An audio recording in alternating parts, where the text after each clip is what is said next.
Today we're working on the AMMO 964. We're gonna lift it up and remove everything from the underneath, have it look spick and span with an ice blaster. That and a whole lot more coming up on this episode, Drive and Protect.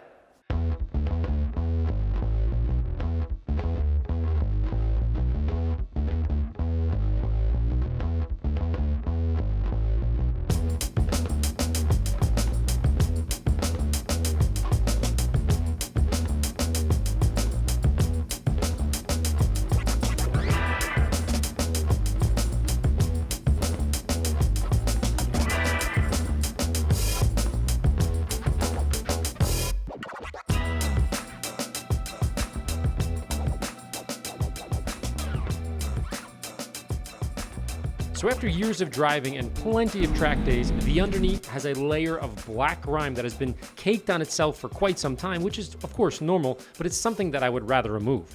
Plus, with this much black stuff everywhere, it can be challenging to see any new leaks or issues easily, so it's now time to see what ice blasting is all about. First, I removed the wheels and lifted the 964 to inspect the level of grime and what areas I might want to pay close attention to, like my aftermarket green valve covers, which have taken a lot of heat abuse over the years and are already delaminating a bit, as you'll see later. With the 375 CFM diesel compressor outside and 1-inch lines running to the cold jet system, I loaded a few pounds of ice pellets into the machine, kept the pressure and the particle size relatively small to start out cleaning the Brombacher exhaust first.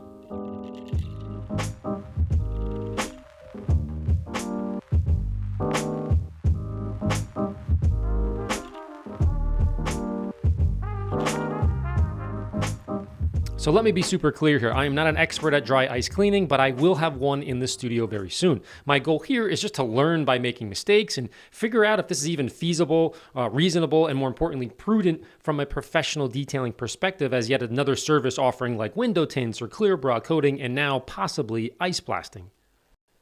What I have learned very quickly is that you absolutely need enough air pressure in your unit. So in this case, I got a 375 CFM outside instead of the one that I have in the building, and you must hit the exact spot of grime to remove it.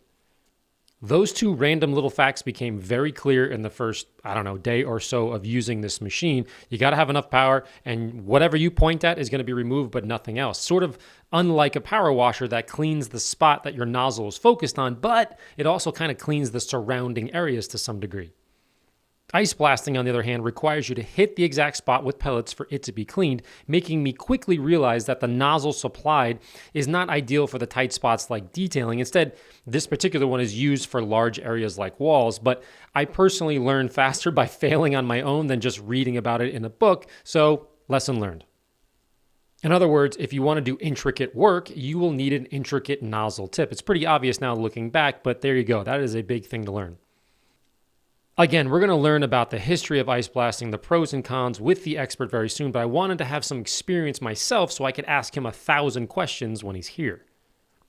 Now on to the aluminum engine case. The results were absolutely insane. Turns an aged case to brand new in just a few minutes. Again, the nooks and crannies with this industrial head was the limiting factor for sure, especially on the cylinder and head areas. Once the engine block was done, we did the same thing on the tranny. Again, incredible results. Much faster than using just heavy degreaser alone. But keep in mind that the grime that you're blowing off with this machine goes absolutely everywhere in the shop. It's the floor, the walls, the counter, everywhere. So doing it in an indoor open or not confined area can be frustrating if you want to keep it clean. In other words, do it in an area that can be cleaned easily or in a spot that doesn't really make your skin crawl to have black stuff absolutely everywhere. Hey guys, I wanted to hop in real quick and give you an update on the detailing video game coming out later this year, October, November-ish.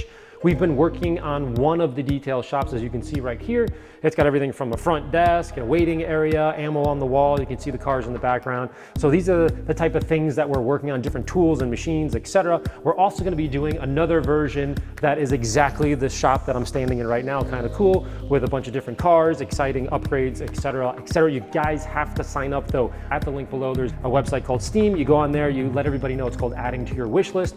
It's really, really helpful. But I'll have every couple of weeks updates and keep you guys in the loop, but I am super excited. Thanks for watching as always. Now, back to the episode. Now, all the other random underneath parts seem to be doing really well with ice blasting. Areas I never thought of cleaning, like the actual tub of the car itself. It's an awesome way to bring back the original color, as well as the 964 trailing arms that had a huge before and after.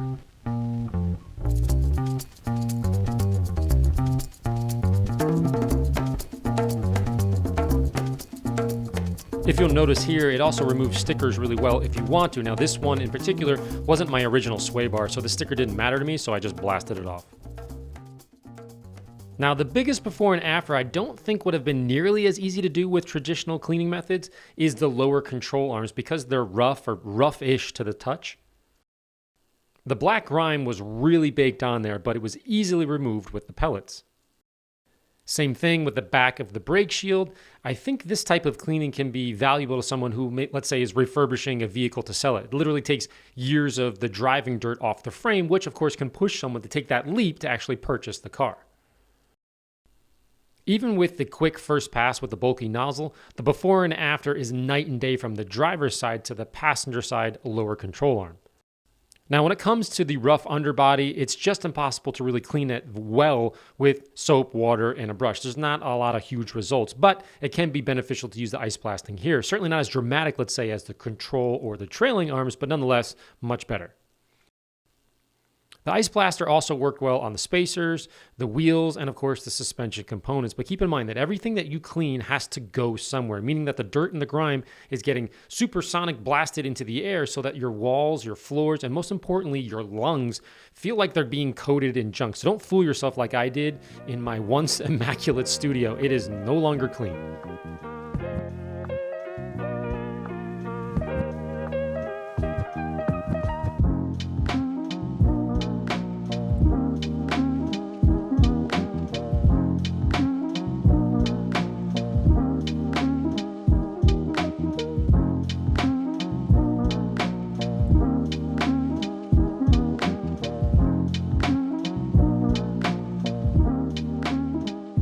Once I felt like I got the larger areas with that nozzle, I then used Titan degreaser to coat the aftermarket paint job that was just too sensitive for this type of powerful industrial machine, and I'm sure a specific nozzle would have been able to get in there better, but this machine and compressor was rented from Ready Arc in New Jersey. These guys are really great people, and it was way cheaper than the 90 or 70 to 90 grand, let's say, for the total setup, so this was a good starting point. Obviously, with rentals, you can rent them for the day, the week, the month, the year, etc. Just figure out what works for you and call your local rental company. Next, with the degreaser sitting for a few minutes, I scrubbed the heck out of it with various size-appropriate brushes. Once everything I could reach was loose, I then added Brute and Boost to a foam gun and covered the entire area that I couldn't reach with the blaster nozzle, and then scrubbed again before rinsing with a pressure washer.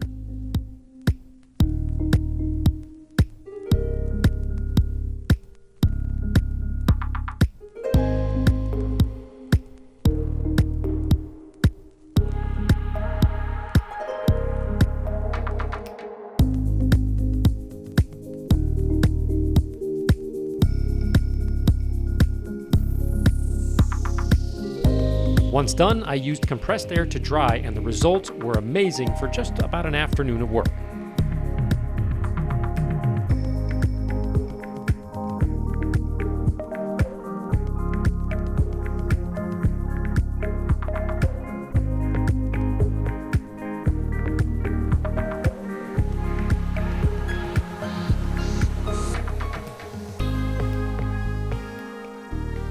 Well, guys, we're all done, and the underneath looks absolutely amazing. I would say, I don't know, anywhere from 8 to 10 times better than it was. Is it absolutely perfect? Is the concourse ready? No, we only spent about 6 hours or so. But I think the overall theme, or the thing I'm learning as I'm doing more of these now, is ice blasting is part of a combination of things that you do. What I mean by that is it's not just one, you just ice blast and you're done. I do think you need to do a little bit of degreaser or solvent or something along those lines and get in there with a brush, and it's is part of a larger overall service or offering that you have. At least I can see that in my world of detailing. It may be different for you, but from my perspective, that's where we land. Overall, on the aluminum, again, rockstar status, absolutely amazing. Same thing with the exhaust little pieces here. Definitely these areas here where it's got a little bit roughed up aluminum, fantastic. But overall, like I said, use it with a couple of other things, and you are going to be quite happy, but make sure you have enough power to kick it. So we got a lot more videos coming. As always, guys, thanks for watching. We'll see you next time.